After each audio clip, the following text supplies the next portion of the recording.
VPN není třeba, pokud se připojujete ze sítě VŠE, jejich kolejí, anebo z bezdrátové sítě Eduroam v budovách VŠE v Praze a Jindřichově Hradci.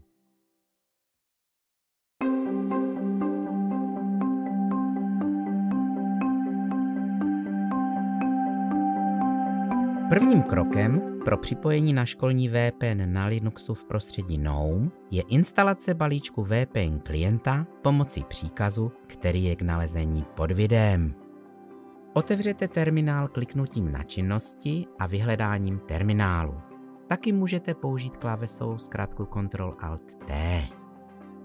Do terminálu vložte příslušný příkaz pro váš systém, a to pomocí klávesové zkratky Ctrl-Shift-V, a zadejte heslo uživatele počítače. Dotaz, zda chcete pokračovat, stačí potvrdit klávesou Enter. Po dokončení instalace zavřete terminál. Po instalaci programu otevřete nastavení v menu vpravo nahoře.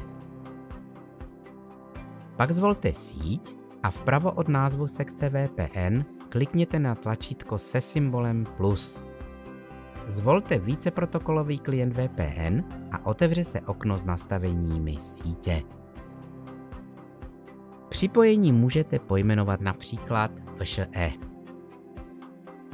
Ujistěte se, že zvolený protokol VPN je Cisco AnyConnect. Do pole brána vložte adresu vpn.vse.cz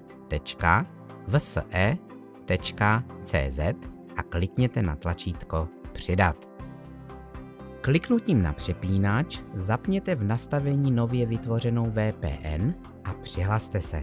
Potřebujete stejné údaje jako pro přihlášení na školní Wi-Fi, teda školní e-mailovou adresu či xname a heslo do Eduroamu, nikoli do Insysu.